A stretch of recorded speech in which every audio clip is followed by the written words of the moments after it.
తాకట్టులో ఉన్న బంగారాన్ని విడిపించి ఆ రోజున్న మార్కెట్ ధర కట్టి మిగిలిన డబ్బును మీకు అందిస్తుంది కొమ్మూరి గోల్డ్.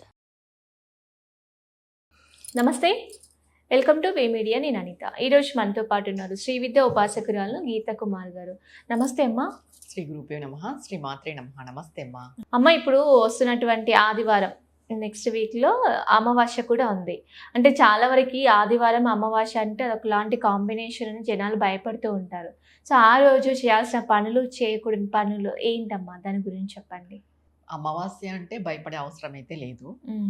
అది ఈ సినిమాల ప్రభావం వల్ల అమావాస్య అంటే ఏదో భయపడాలి అన్నట్టు. అమావాస్య అంటే అమావాస్య రోజు కొంచెం శక్తి తగ్గి ఉంటుంది కాబట్టి కొంచెం మానసికంగా మనకు కూడా ఇబ్బందికరమైన వాతావరణం ఉంటుంది అని చెప్పేసి అమావాస్య రోజు కొంచెం భయపడాల్సి ఉంటుంది. అంటే అమావాస్య రోజు ఎక్కడికి వెళ్ళకూడదమ్మా.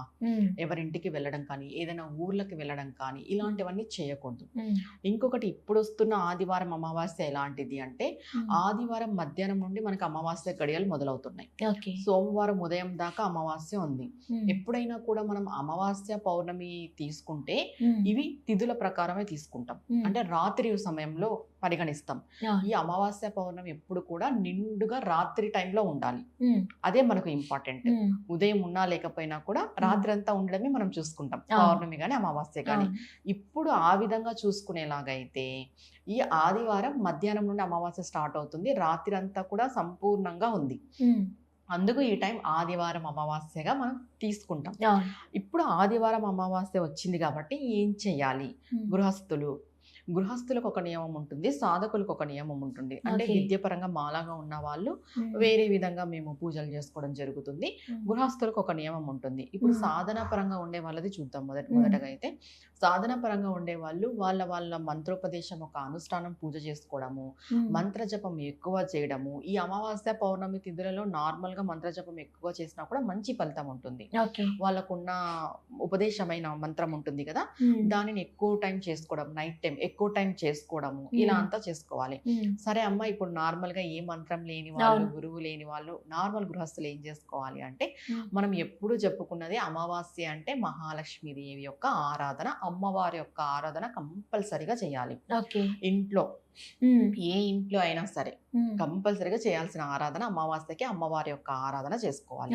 ఏ అమ్మవారి యొక్క ఆరాధన చేసుకోవాలి అంటే, మీరు మహాలక్ష్మీదేవి యొక్క ఆరాధన చేసుకోవచ్చు, లేదు లలితాదేవి యొక్క ఆరాధన చేసుకోవచ్చు, లేదు అంటే దుర్గాదేవి యొక్క ఆరాధన అయినా చేసుకోవచ్చు. అది మీ ఇష్టం, అది ఏ దేవత ఆరాధన చేయాలి అనేది. ఇప్పుడు లక్ష్మీ కటాక్షం కోసం అయితే మహాలక్ష్మీదేవి ఆరాధన చేస్తారు, ఇంకా లలితాదేవి ఆరాధన కూడా చేస్తారు లక్ష్మీ కటాక్షం కోసం.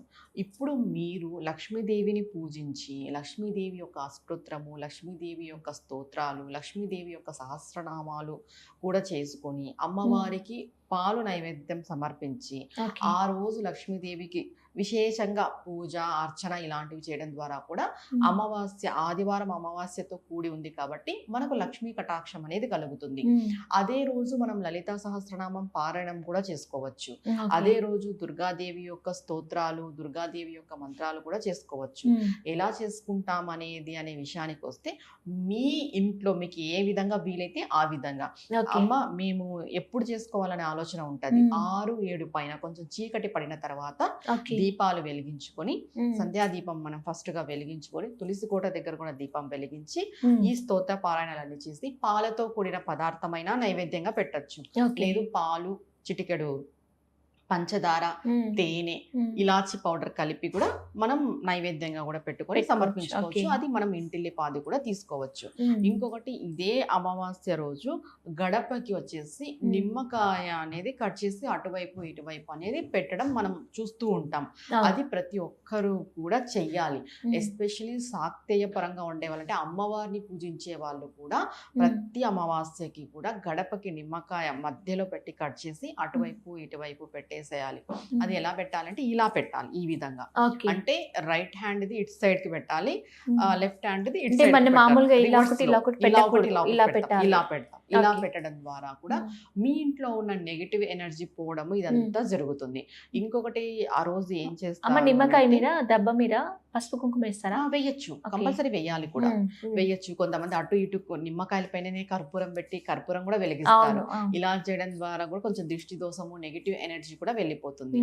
ఇంకొకటి ఇలా అమ్మవారి పూజ చేసుకునే వాళ్ళు ఆ రోజు రాత్రే సాయంత్రమే గుమ్మడికాయ తెచ్చి పూజా రూమ్ లో పెట్టుకోవడము, దాన్ని రాత్రంతా పూజా రూమ్ లో పెట్టేసి మీరు ఉదయాన్నే మీ ఇంటి గుమ్మానికి కట్టుకోవాలి, సోమవారం ఉదయాన్నే. ఇంకొకటి ఇక్కడ ప్లస్ ఏంటంటే సోమవారం ఉదయం కూడా మనకి అమావాస్య తిథి ఉంది. ఈ పితృ కార్యాలు చేసే వాళ్ళు, పితృ తర్పణాలు చేసే వాళ్ళు సోమవారం ఉదయం పూట చేసుకోవాలి. ఇంకొకటి ప్రతి అమావాస్యకి ఉపవాసం నియమం పాటిస్తారు కొంతమంది పితృదేవతల కోసం. అలాంటి వాళ్ళు సోమవారం మధ్యాహ్నం వరకు ఉపవాసం ఉండి సోమవారం రోజు పితృ కార్యాలు, పితృ తర్పణాలు అనేది చేసుకోవడం ద్వారా చాలా మంచిది. అమావాస్యకి కొంతమంది కొన్ని దానాలు చేసుకుంటారు పితృదేవతల పేరు పైన. అయ్యగార్లకి, పురోహితులకి దక్షిణ సమేతంగా దానం ఇవ్వడము, లేదు అనంటే వాళ్ళకి ఏవైనా వస్తువులు, వాళ్ళకి సరిపడా వస్తువులు, తినడానికి సరిపడా వస్తువులు వాళ్ళకి ఇవ్వడము, స్వయం పాకం ఇవ్వడం, ఇలాంటివన్నీ చేస్తూ ఉంటారు. ఇలాంటివన్నీ సోమవారం రోజు చేసుకోవాలి. ఇంకొకటి మీరు విశేషంగా శివారాధన చేయాలి అని అన్నా కూడా సోమవారం రోజు అమావాస్య తిథి ఉంది కాబట్టి శివుడికి రుద్రాభిషేకం చేయించుకోవడము, ఇలాంటివన్నీ కూడా ఆ రోజు చేసుకుంటే చాలా మంచిది. లేదమ్మా మేము శివుడికి రుద్రాభిషేకం చేయించుకోలేము, ఇంట్లోనే చేసుకుంటాము అభిషేకం అంటే ఇంట్లో కూడా శివుడికి శుద్ధ జలంతో అభిషేకం చేసుకొని బిల్వపత్రి సమర్పించి బిల్వాష్టకము చదువుకోవడం ద్వారా కూడా చాలా చాలా మంచి ఫలితం ఉంటుంది, విశేషమైన ఫలితం ఉంటుంది. ఓకే. సో ఇది వచ్చేసి ఈవినింగ్ మాత్రమే చేసుకోవాలి, సాయంత్రం. ఇది ఆదివారం, అంటే ఆదివారం సాయంత్రం మనం అమ్మవారి యొక్క పూజ చేసుకుంటాము. సోమవారం ఉదయం అయ్యవారి యొక్క పూజ చేసుకుంటాము. సోమవారం రోజు పితృ కార్యాలకు సంబంధించిన కార్యాలన్నీ కూడా చేస్తాం.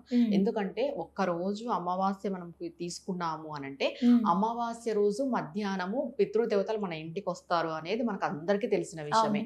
అందుకే ఆ టైంలో ఎవరింటికి వెళ్ళకూడదు అని కూడా చెప్తారు. మధ్యాహ్నం టైంలో ఎవరింటికి వెళ్ళకూడదు అని చెప్పేది అందుకే. ఎందుకంటే ప్రతి ఒక్క ఇంటికి పితృదేవతలు వచ్చి తలుపు తడతారనమాట. వీళ్ళు మా కోసం ఏం చేస్తున్నారు, అసలు వీళ్ళు మమ్మల్ని గుర్తు చేసుకుంటున్నారా లేదా అనే విషయం వాళ్ళు తెలుసుకోవడానికి. అందుకని వస్తారు, ఖచ్చితంగా వస్తారు, ఆత్మరూపంలో వస్తారు. ఆత్మలే వచ్చేది చెప్పాలంటే. వాళ్ళని మనం ప్రతి అమావాస్యకి గుర్తు చేసుకోవడం ద్వారా మనకి లైఫ్ లో గ్రోత్ అనేది ఉంటుంది. పితృదేవతల యొక్క ఆశీర్వాదం చాలా చాలా ముఖ్యము, ఇంపార్టెంట్ కూడా. మనకి దేవతల యొక్క ఆశీర్వాదం ఎంత ముఖ్యమో మన పితృదేవతల యొక్క ఆశీర్వాదం, పెద్దల ఆశీర్వాదం కూడా అంతే ముఖ్యము. అందుకు ప్రతి అమావాస్యకి మధ్యాహ్నం వరకు పితృకార్యము, మధ్యాహ్నం అనంతరం దైవ కార్యము చేస్తారు అమావాస్య రోజు. అమావాస్య అంటే పడే అవసరమే లేదు. ఇంకొకటి ఈ అమావాస్య తిథి రోజు మనము ఇద్దరిని ఒక ఆరాధన మనం చేయగలుగుతాం.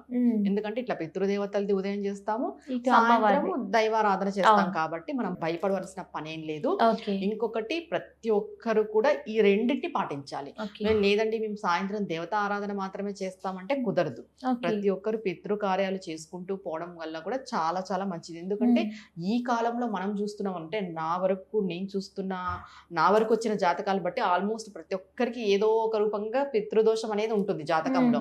ఈ అమావాస్య తిథి నాడు ఈ ప్రికాషన్స్ అన్ని పాటిస్తూ పోవడం వల్ల ఈ పితృదోషం అనేది తగ్గే అవకాశం చాలా వరకు ఉంటుంది.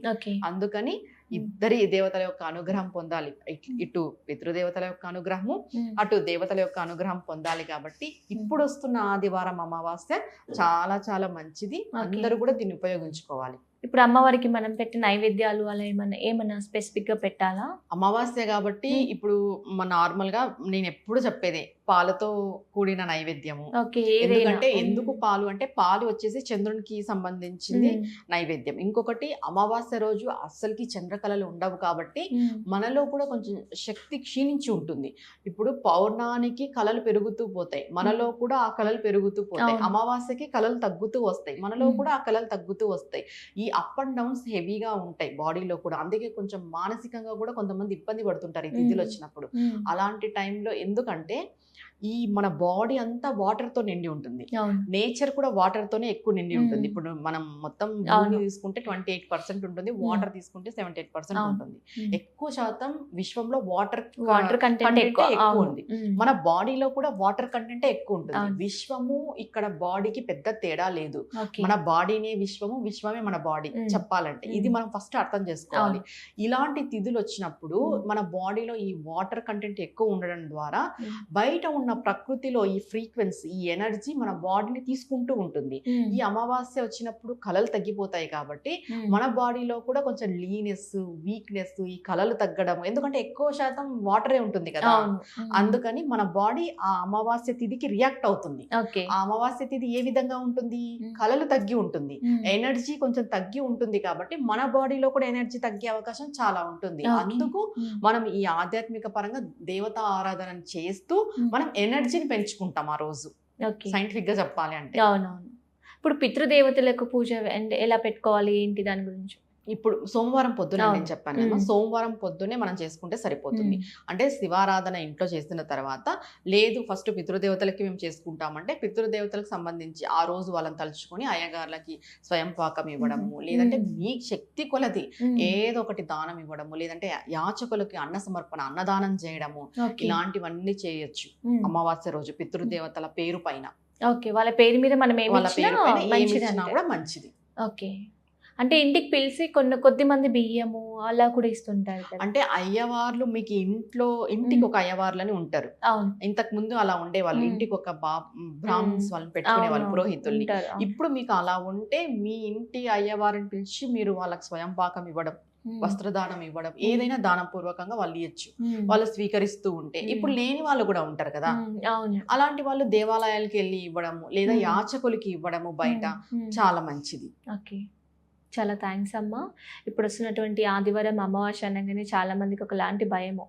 సో ఆ భయం తొలగించేలా ఎలాంటి పూజ చేసుకోవాలి, పితృదేవతలకు ఎలాంటి పూజ విధానం ఏంటి, ఏవి సమర్పించుకోవాలని చాలా చక్కగా చెప్పాను. Thank you so much. నమస్తే అమ్మా.